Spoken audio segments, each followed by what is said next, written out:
Leemos la palabra del Señor honrando a Dios Padre, a Jesucristo su Hijo y al Espíritu Santo. Y el apóstol Pablo escribe y dice de la siguiente manera a la iglesia de Filipos: por tanto, amados míos, como siempre habéis obedecido, no como en mi presencia solamente, sino mucho más ahora en mi ausencia. Y aquí le da un consejo. Y le dice: ocupaos de vuestra salvación con temor y... ¿Cómo debemos de ocuparnos de la salvación? Porque Dios es el que en vosotros produce, tanto dice, el querer como el hacer, por su buena voluntad. La responsabilidad de un cristiano. Cuando nosotros leemos este pasaje, una de las primeras cosas que yo creo que, y no solamente este pasaje, sino que hay numerosos pasajes en la Biblia donde nosotros encontramos mandamientos de Dios que a través de su palabra nos da a nosotros como sus hijos. Y en el Nuevo Testamento en particular encontramos cosas importantísimas con respecto a la responsabilidad del cristiano. Y una de ellas es cuidar de la salvación. Cuando nosotros pensamos por qué es importante cuidar de la salvación, es que Dios quiere que nosotros tengamos presente la obra de Cristo en la cruz del Calvario por usted y por mí. El cristiano que olvidó todo el precio que Jesús pagó y el proceso para llegar a la cruz del Calvario es un cristiano que es cuestión de tiempo y terminará haciendo cosas que están alejadas de lo que Dios a través de la palabra nos enseña. Porque lo que nos mantiene a nosotros fortalecidos y día con día perseverando es saber que usted y yo, si no fuésemos por ese gran amor de Dios, seguramente muchos de nosotros no estuviésemos aquí ya. Lo repito, muchos de nosotros por causa de el estilo de vida que vivimos, por causa de las cosas en las cuales nos involucramos, si hubiésemos seguido por ese camino, seguro estoy que muchos de nosotros no estuviésemos acá ya.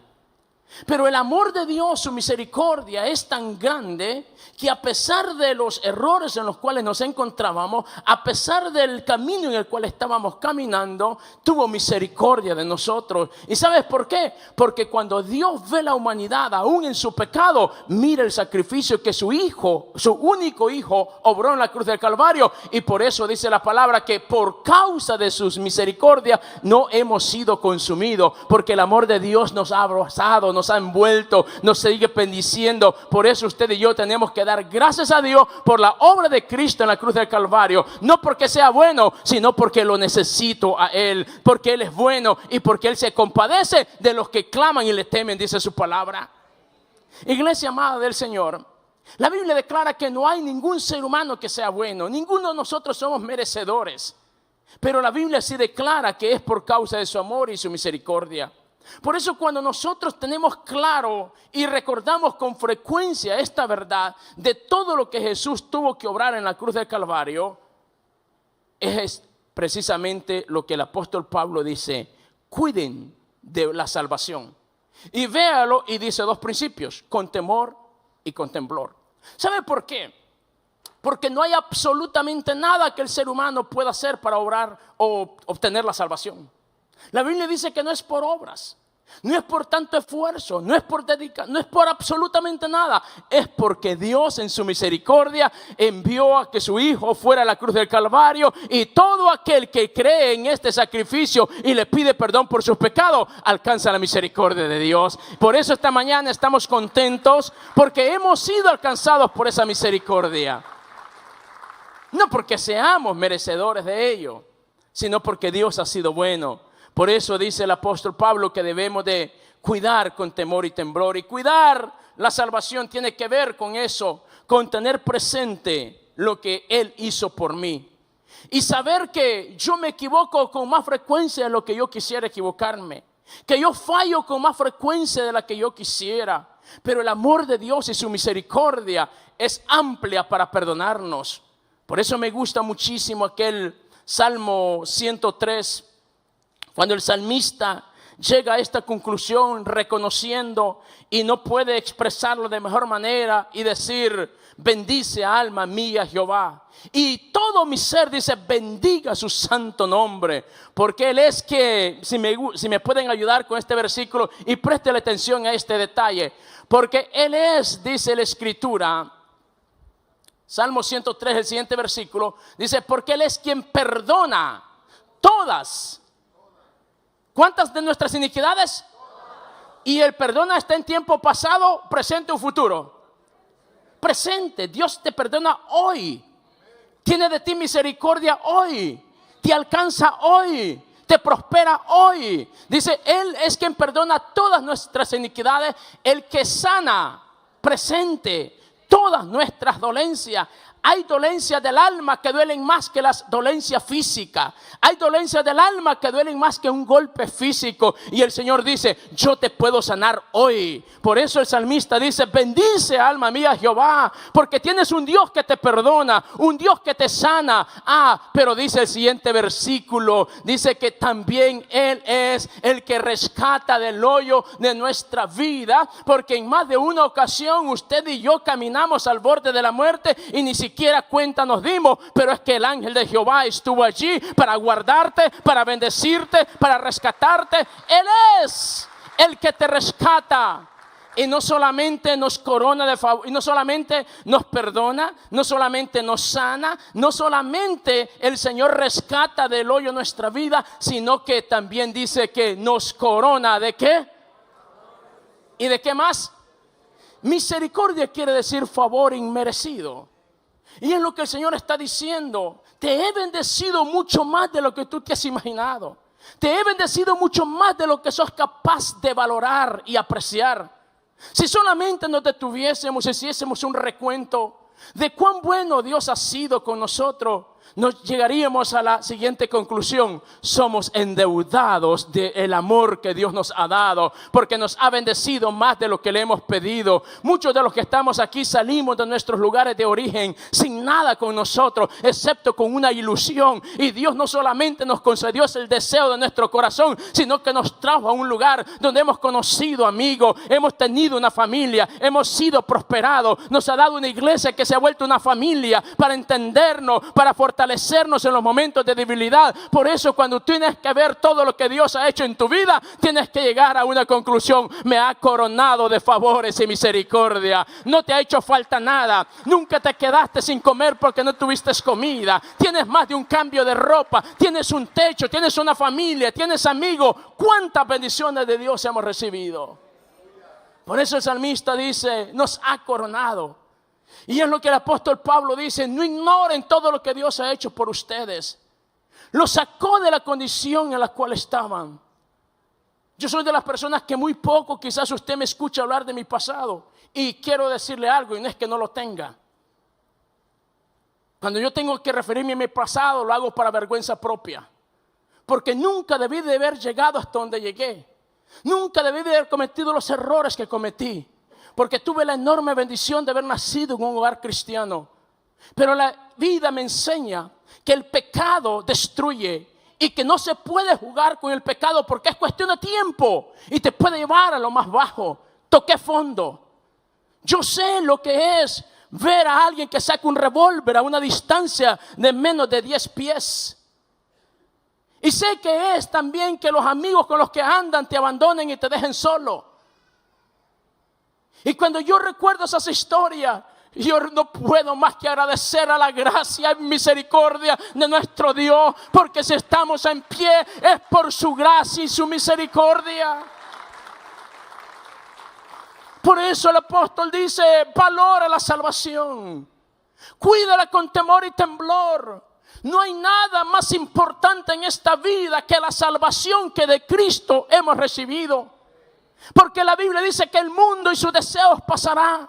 La tierra y el cielo que ahora vemos un día dejará de ser, pero el cumplimiento de su palabra seguirá firme. Y su palabra dice que tú y yo valemos la sangre de Cristo, y que Cristo murió por ti y por mí para heredarnos la vida eterna. Oh, bendita esperanza la del cristiano, de saber que tenemos la esperanza y garantía de vida eterna por los méritos de Cristo en la cruz del Calvario. Por eso valoremos la salvación. Valorar la salvación implica saber que Él me mira en todo lo que yo hago y escudriña hasta las intenciones de mi corazón. Valorar la salvación implica tener conciencia que ante Dios todas las cosas están desnudas. Valorar la salvación implica que mis pensamientos ante Dios se vuelven hechos consumados y que mis palabras tienen más poder de lo que yo imagino. Valorar la salvación quiere decir que yo tengo que saber que hay dos eventos que pueden suceder en cualquier instante. Es el inminente regreso de Cristo por su iglesia o la muerte que nos sorprenda. Y valorar la salvación implica saber que después de la muerte no hay esperanza, que es solamente aquí en vida donde se definen todas las cosas. Valorar la salvación quiere decir prestarle atención a lo que Dios por medio de su palabra nos dice y no a las teorías o corrientes que ahora se han vuelto muy populares. Valorar la salvación quiere decir que Dios tiene que ser primero para mí y todo lo demás ocupa un segundo plano. Por eso el Señor dice en Mateo 6:33, buscad primeramente el reino de Dios y su justicia y todo lo demás será añadido, porque no hay nada más importante que la salvación.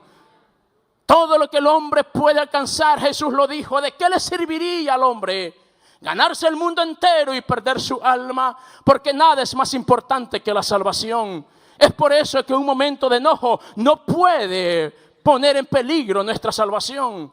No lo pudo haber dicho mejor el escritor a los Hebreos cuando dijo: cuida que no vaya a brotar en ti una raíz de amargura como en Esaú, porque esa tiene el poder de también llevarte a perder la salvación. ¿Cuántas personas hoy por hoy siguen siendo víctimas de un pasado, de una herida, de una situación que sucedió en el ayer y todavía no han sido capaces de perdonar? Y esa raíz de amargura sigue estando allí y por eso no pueden ser verdaderamente libres. Qué bueno fuera que si solamente no pudiéramos ser verdaderamente libres. El problema más crítico es que también tu salvación puede estar en peligro. Por eso dice el Señor: si hoy oyeres mi voz, no endurezcáis vuestro corazón. Si tienes que perdonar, perdona. Si tienes que dejar el pasado atrás, déjalo atrás. Pero la salvación cuídala con temor y temblor, porque Cristo está a las puertas y la muerte nos puede sorprender. Pero no importa si sea la muerte o que Cristo venga, somos de Cristo y viviremos con Cristo. O alguien celebre a Dios esta mañana. Valorar la salvación implica vivir una vida como al Señor le agrada y no vivirla por mis conceptos. Hoy es muy popular escuchar frases: es que todo el mundo lo hace, es que no es para tanto, eso es para cuando usted en sus tiempos. Hermano mío, la palabra ni es antigua ni es moderna, la palabra es eterna. El mundo podrá cambiar, pero los principios de Dios por su palabra siguen siendo los mismos. Por eso la iglesia del Señor, no importa si nos llaman cuadrados, anticuados, no importa si nos llaman fanáticos, no importa cómo nos puedan calificar, lo que sí vamos a hacer es lo siguiente: vamos a obedecer a Dios y a su palabra y vamos a decirle amén a Él y a sus promesas. Vamos a vivir por los valores y los principios enseñados por Dios en su palabra, independientemente la sociedad en la cual vivimos, que adopta, que hace y deshace como bien le viene. Pero no nos debe de sorprender. Isaías 5:20 dice la escritura que es que hemos llegado a un momento donde a lo malo se le llama bueno y a lo bueno se le llama malo. Y tenemos que saber que solo la verdadera iglesia de Cristo es la que podrá permanecer en pie. Pero de esta iglesia Jesús habló en el capítulo 16 del libro de Mateo y dijo que ni las puertas del infierno las podrán detener. Por eso tú tienes que saber que contigo está el gran yo soy, contigo está el que todo lo puede, contigo está el Dios que bendice, contigo está el Dios que provee, contigo está el Dios que sana, contigo está el Dios que corona de favores y misericordias. Por eso tienes que saber que independientemente de lo que puedas estar viviendo, la salvación tenemos que cuidarla con temor y temblor. ¿Cuál es otra responsabilidad del cristiano? Servir a los demás. Si la gente solamente entendiese la bendición que hay en servir, se involucraría más en el servir a otros. El problema es que vemos el servicio como una responsabilidad, como un compromiso o como una necesidad. Pero el servicio, más que todo eso, es un mandamiento. Lo repito, el servicio es un mandamiento. Jesús lo dice en el capítulo 12 del libro de Juan, verso 26. Si alguno me sirve, sígame. Y donde yo estuviere, allí también estará mi servidor. El Señor en el capítulo 10, verso 18 de Mateo, dice algo poderoso. De gracia recibiste, de gracia da. Pero antes de eso le dice algo poderoso a los discípulos: limpiad a los leprosos, sanad a los enfermos, resucitad muertos. Tiempo haría falta para ahondar sobre cada una de estas cosas, pero traigámoslo a un marco espiritual, lo que el Señor está diciendo a sus discípulos de sanar a los enfermos. Hay gente que emocionalmente está enferma. Hay heridas en su corazón. Por eso Lucas capítulo 4 verso 18 el Señor habla en aquel pasaje cuando toma el pergamino y lee en la palabra del profeta Isaías cuando dice: hoy el Espíritu del Señor está sobre mí, por cuanto me ha ungido. Y dice: ¿para qué? Para dar buenas nuevas. Hay gente que necesita escuchar de que aún hay esperanza. Hay gente que necesita escuchar que por encima de su dolor Jesús puede cambiar esa realidad. Hay gente que necesita escuchar que por encima de ese diagnóstico médico Dios tiene la última palabra. Hay gente que necesita escuchar que pueda que todo lo hayas perdido, pero de lo poco que te quedó Dios te puede aún bendecir mucho más de lo que has imaginado. Hay gente que necesita escuchar que aun cuando todos te dieron la espalda, Dios nunca te abandonará. Por eso dice la Escritura en Josué 1:5: he aquí no te dejaré ni te desampararé. Iglesia amada del Señor, vivimos en una sociedad donde experimentamos cosas para las cuales nunca nos preparamos, pero bendito Dios que Él no nos desampara. Bendito Dios que Él siempre estará a nuestro lado. Por eso usted tiene que poner la mirada en Jesús. No lo pudo haber dicho de mejor manera el escritor a los Hebreos en el capítulo 12 cuando dice: puestos los ojos en Jesús, porque Él es el autor y el consumador de nuestra fe, de nuestra paz, de nuestra esperanza. El de la derecha es ladrón, el de la izquierda también es ladrón, pero el del centro, Él es Jesús. Él es el que redime, Él es el que salva, Él es el que restaura, Él es el que te cambia tu realidad por un mejor futuro. Oh, darle fuerte aplauso al Señor esta mañana. Celebre a Cristo, porque nos ha dado vida, nos ha dado esperanza y una salvación tan grande que no podemos descuidarla. Sanad a los enfermos. En ti hay palabras que sanan. En ti hay una palabra que a alguien la necesita escuchar. Si solamente pudieras saber el efecto que esa palabra puede causar en la vida de que hoy por hoy llora, en el que hoy por hoy sufre, en el que hoy por hoy se siente herido, traicionado, frustrado. Hay gente que por causa de las experiencias del pasado cree que su vida ya no tiene sentido ni razón de ser. Se necesita que vaya un creyente, un cristiano, hombre y mujer de fe como usted que está esta mañana acá, y que vaya con una palabra de parte de Dios y le diga: he venido a decirte que tu final no ha llegado. He venido a decirte que Job 8:7 dice la Escritura que aun cuando tu comienzo haya sido poco y complicado, tu final será grande. Quiero que sepas que Dios ya vio tu final, y en el final Dios te vio coronado, en el final Dios te vio triunfando. Alguien necesita escuchar y decirle: es cierto que tus hijos no te comprenden. Es cierto que tus hijos te dieron la espalda. Es cierto que te sientes solo o te sientes sola. Pero he venido para decirte que Isaías capítulo 60 dice: levántate y resplandece, porque la luz del Señor estará contigo. He venido para decirte que Isaías 54 dice: ensancha tu territorio, porque en tiempos de bendición vienen. No solo vas a resplandecer, vas a avanzar, vas a crecer y vas a ver a Dios como bendice y restaura la familia. Vas a ver cómo la palabra se cumple cuando dice: yo soy el Dios que hago que el corazón de los hijos se vuelva de los padres y el de los padres hacia los hijos. Alguien necesita aportar una palabra que sane, que restaure, porque la palabra de Dios es viva, es poderosa y es eficaz. Por eso, iglesia amada, el Señor le dice a sus discípulos: vayan y sanen a los enfermos, restauren al caído, levanten a los muertos. Hay gente que espiritualmente está muerta. Hay gente que siente que algo murió en su hogar, en su casa, en esa relación.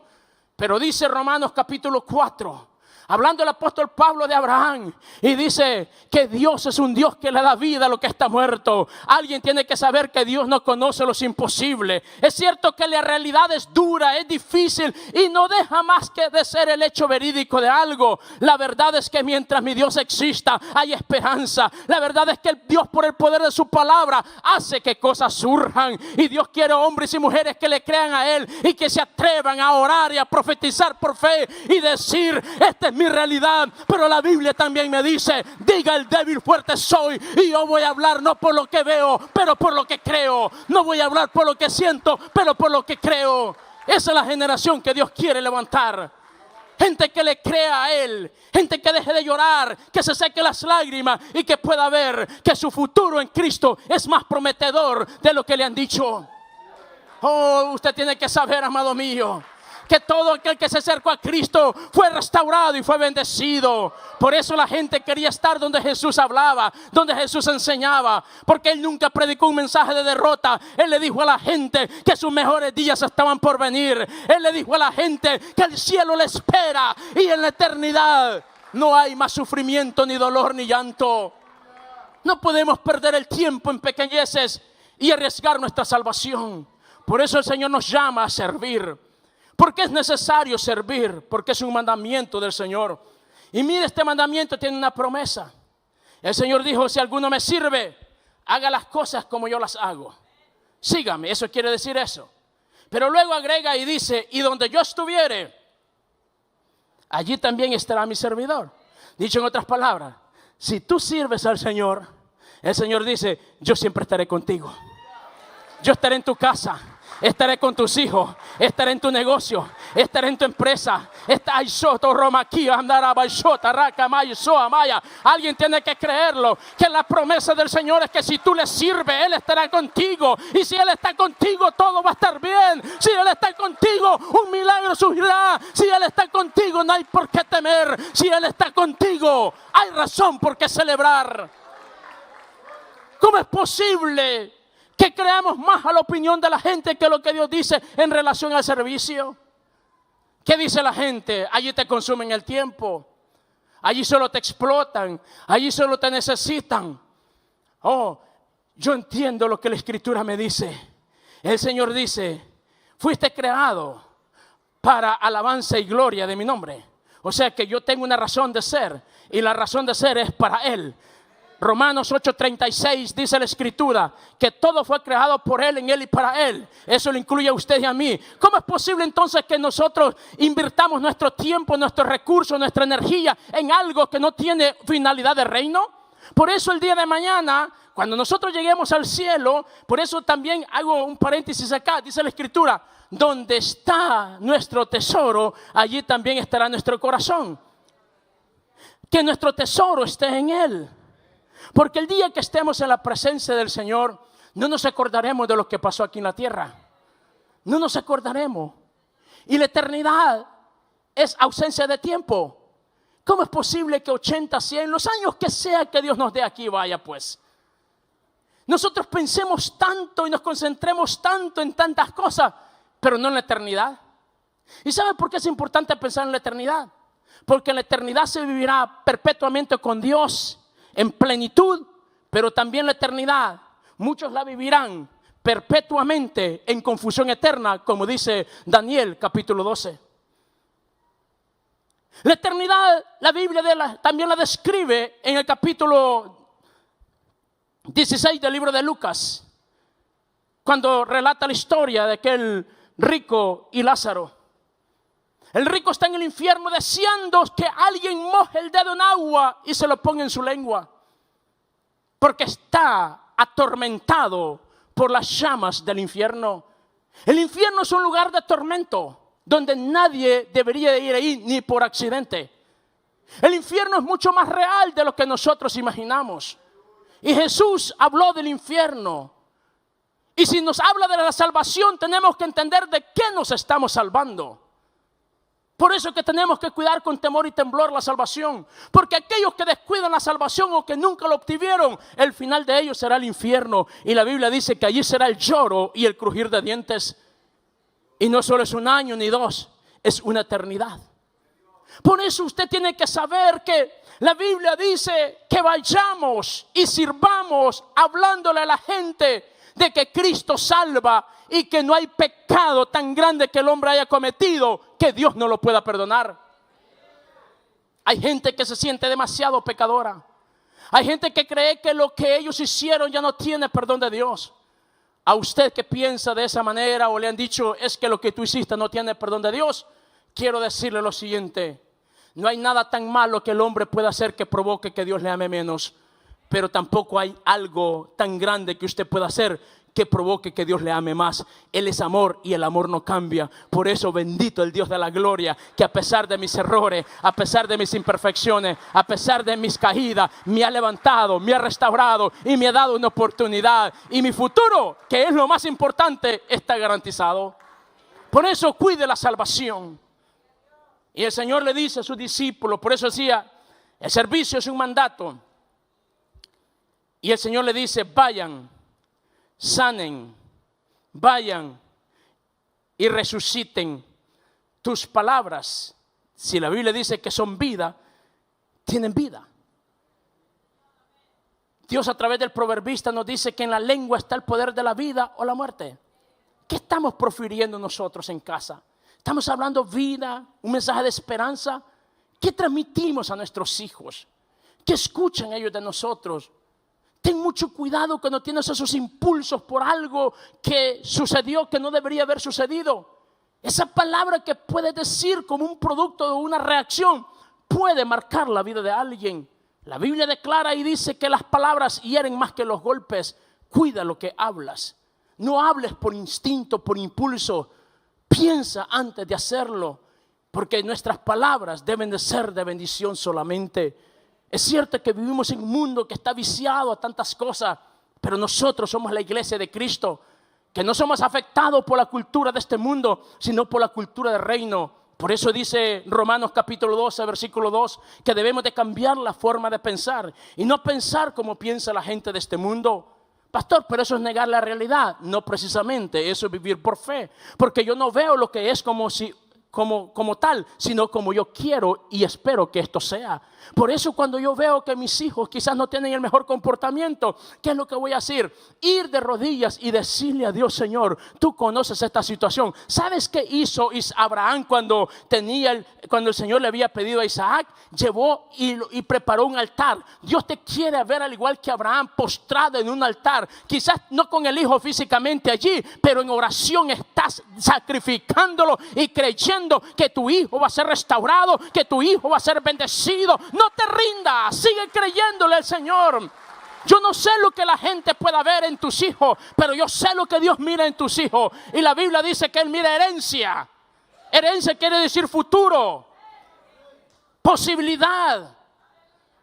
No podemos nosotros negociar el futuro de nuestros hijos por lo que sentimos y menos por lo que hablamos. Por eso tenemos que cuidar, y el Señor dice que el servicio tiene que ver con eso, con ir y predicar.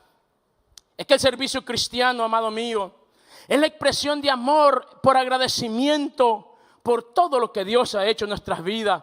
No le servimos por obligación, le servimos por agradecimiento. Le servimos porque Él nos ha bendecido, nos ha dado más de lo que le hemos pedido.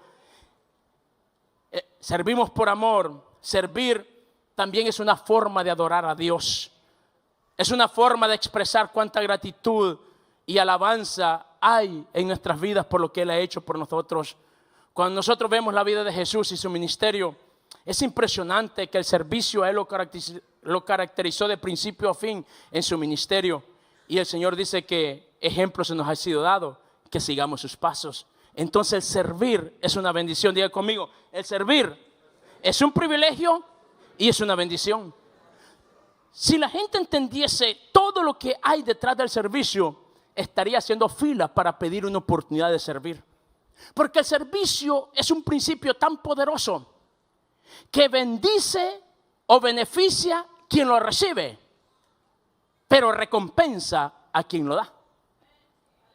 Lo digo, el servicio es un principio poderosísimo que beneficia a quien lo recibe, pero la recompensa es para quien lo da. Ahora le pregunto, ¿qué es más poderoso? ¿El beneficio o la recompensa? El beneficio es lo que se vive, lo que se obtiene, lo que se experimenta, pero la recompensa es algo que te espera. Y la recompensa, de acuerdo a la palabra del Señor, no solamente me alcanza a mí, va a alcanzar a mis hijos y a los hijos de mis hijos. Por eso cuando yo sirvo al Señor, estoy también asegurando el futuro de mis hijos, el futuro de mis nietos. Mire lo que dice Oseas 4:6, ayúdame con ese pasaje. Porque aquí hay algo poderosísimo sobre la importancia de valorar el servicio y hacerlo como a Dios le agrada. Todos conocemos la parte inicial de este versículo: mi pueblo fue destruido porque le faltó conocimiento. Por cuanto desechaste mi conocimiento, yo te desecharé del sacerdocio. Es que, pastor, perdón, pero yo tengo que decirle algo a los servidores acá. Es que no se puede servir sin tener conocimiento bíblico. Eso es lo que dice la Escritura. Ustedes que no se esfuerzan por aprender, por educarse espiritualmente hablando, teológicamente hablando, y quieren servir y ser efectivos, eso no es lo que Dios dice. Dice, por cuanto desecharon mi conocimiento, yo, la gente que no se prepara ni se capacita, tampoco, dice el Señor, la necesito en el sacerdocio. Los desecharé del sacerdocio. Pero mire lo que viene acá al final. Y porque olvidaste mi ley, o sea, olvidaste los mandamientos, ¿qué pasa al final? Léalo usted también ahí. ¿De quién se olvidará el Señor? ¿Qué es preferible en calidad de padres? ¿Que nos suceda algo a nosotros o a nuestros hijos? ¿A quién? Y el Señor nos dice algo tan fácil: para que no le sucedan cosas malas a tus hijos, asegúralo. Y una de las formas de asegurarlo es sirviendo. La pregunta es: ¿cómo yo puedo involucrarme en el servicio? ¿Cómo yo puedo hacerlo efectivamente? Lo puedo hacer con mis talentos, con mis habilidades, con recursos. Lo puedo hacer mientras oro por los demás. Pero lo más importante, también cuando predico la palabra con otros. Hay muchas áreas en las cuales nos podemos involucrar en el servicio. Todos tenemos algo por dar. Escúcheme lo que le voy a decir: todos y absolutamente todos hemos recibido un talento de parte de Dios. Mateo 25 dice que Él, de acuerdo a su capacidad, así nos da. Obvio que unos tienen más capacidad que otros. Yo quisiera tener las capacidades que algunos de ustedes tienen. Créame, yo veo personas con algunos conocimientos y habilidades que, Dios mío, o sea, ya quisiera tener la mitad de lo que ellos tienen. Pero todos tenemos, a todos Dios nos ha dado. La pregunta es que, mejor dicho, la realidad es que tristemente muchas personas ni siquiera saben todo lo que Dios les ha dado. Por eso es que necesitamos consultar a Dios: Señor, tú me creaste a mí. El capítulo 139 del libro de los Salmos dice que tú pusiste todas las cosas en mí sin que faltase una sola de ellas. Por lo tanto, yo soy lo que tú quisiste. Y también sé que tú dices que me creaste para alabanza de tu gloria. Entonces yo quiero saber, Señor, en qué área yo puedo servirte. Y Dios te lo va a mostrar. Y cuando entendemos todo lo que sucede a quienes le sirven a Dios, el Señor te bendice a ti y bendice el futuro también de tus hijos. Entonces, ¿te das cuenta que el servicio es un privilegio? Es una forma. Mire, hay personas que trabajan tanto, se esfuerzan, hasta pierden la salud por querer acumular recursos o un patrimonio para dejárselo a sus hijos, y lo peor es que ni siquiera los prepararon para administrar esto, y cuando estos lo reciben, lejos de verles hecho un bien, les hicieron un mal. Entonces invertimos nuestro tiempo, energía, y nunca nos concentramos ni nosotros mismos siquiera por estar pensando en algo para lo cual ni siquiera preparamos a nuestros hijos. Mira, si quieres que a tus hijos les vaya bien, dice la Biblia, Proverbios 22:6, hay que mejor instruirlos en el camino del Señor. Y la promesa es, cuando ellos sean mayores, no se apartarán. Es cierto que hoy dirá usted: no está sirviendo, pero el Señor dice que vendrá. El Señor dice que vendrá. Tus ojos lo verán que vendrá, porque la promesa dice: instrúyelo hoy en su camino, y cuando sea viejo no se apartará de él. Y yo abrazo esa promesa y sé de que Dios la cumplirá. Mientras tanto, yo me voy a ocupar de servirle al Señor. ¿Y cómo servir? Ya le dije, con nuestro tiempo, con nuestras habilidades, con los recursos que Dios nos ha dado. Y mire, nosotros en la iglesia, lo que nos sobran siempre son proyectos por realizar. Involúcrese, Sea parte de los proyectos de la iglesia, desde el evangelismo, desde servir en un salón de clases, de tantas cosas, en la cafetería, en la limpieza. Hay muchas cosas en las cuales podemos servir. Hoy estamos por hacer un proyecto al cruzar la calle, de levantar una cerca para poder tener el cuidado de la casa del Señor, porque es parte también de la responsabilidad del cristiano. Y todos podemos involucrarnos y ser parte de ello. Usted puede, solo pregunte cómo y nosotros lo instruiremos. Pero quiero leerle este versículo para terminar. Malaquías capítulo 3, verso 18. El Señor dice: entonces os volveréis y discerniréis la diferencia entre el justo y el malo, entre el que sirve a Dios y el que no sirve. Dice el Señor, hay un tiempo en el cual vamos a ver, vamos a poder discernir que en efecto sí hay una diferencia. Cómo le va al malo y cómo le va al justo. Cómo le va al que sirve y cómo le va al que no sirve. Y para hablar de esa diferencia, yo creo que no podemos ilustrar mejor la historia que yendo al libro de Esther, al capítulo 6 en particular, cuando aquel hombre llamado Mardoqueo, que era temeroso de Dios, que no lo quería ni siquiera ver cerca de la puerta del palacio, pero que un día escuchó que se armaba un complot para asesinar al rey y no dudó en comunicárselo a la guardia o al encargado de la seguridad. El hombre y la mujer que teme a Dios, que sirve a Dios, véalo, a Mardoqueo no lo quería ni cerca, por causa del trato y de la ley que contra ellos como judíos se había levantado. Mardoqueo pudo haber pensado, qué bueno que le pasa esto, porque él tiene la autoridad para poder evitar que nos esté pasando lo que nos está pasando. Pero el hombre y la mujer que sirve a Dios no guarda resentimiento con aquellas personas que no hacen lo que ellos esperan que puedan hacer por mí. El hombre y la mujer que sirve a Dios no está esperando el favor del rey, sino del soberano. Y dice la Biblia que el tiempo pasó. Un día el rey se le fue el sueño y empezó a leer sobre las crónicas y los datos de su reinado y se encuentra que estuvo así. Diga conmigo así. Bueno, si no es salvadoreño no me lo va a entender. O sea, casi pues. Estuvo al borde de la muerte. Y él se sorprendió. ¿Y cuándo sucedió esto? Que ni cuenta me di. Al amanecer manda a llamar a los encargados y dice, explíqueme qué fue lo que pasó aquí. Sí, señor. Y le plantearon todo el suceso, el plan, cómo estaba. ¿Y quién fue el que lo divulgó? ¿Qué se hizo con esa persona? ¿Y sabe qué le dijeron? No se ha hecho nada. ¿Cómo? ¿No se ha hecho nada en favor de esa persona después de todo lo que hizo? No. Pues no, dice el rey. Ahora lo vamos a hacer. Y mandó que preparase un carruaje real para que a esta persona la pasearan por la plaza del pueblo y que la persona más cercana al rey, más de confianza, sería la que se encargaría de pasar y divulgar por la plaza del pueblo diciendo que a esa persona el rey había determinado reconocerle públicamente.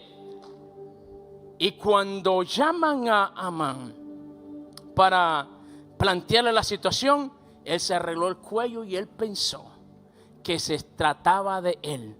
Lo que él no sabía era que lo que él había planificado en contra de Mardoqueo, mira, todo lo que él planificó en contra de Mardoqueo fue a quien Dios mismo utilizó para darlo a conocer que ese hombre tenía el favor del rey. Lo que aquellos te señalaron, lo que aquellos te criticaron, lo que aquellos hicieron y en contra tuya, un día tendrán también que reconocer que el favor de Dios está contigo, que Dios no te ha dejado, que Dios te levantó, que Dios te ha bendecido. Por eso no puedes perder el tiempo escuchando tonterías, pero podemos nosotros marcar la diferencia a través de nuestro servicio. Y la historia termina de la siguiente manera: que el hombre que sirvió en el anonimato sin esperar recompensa, Dios un día dijo, llegó el tiempo de reconocerle.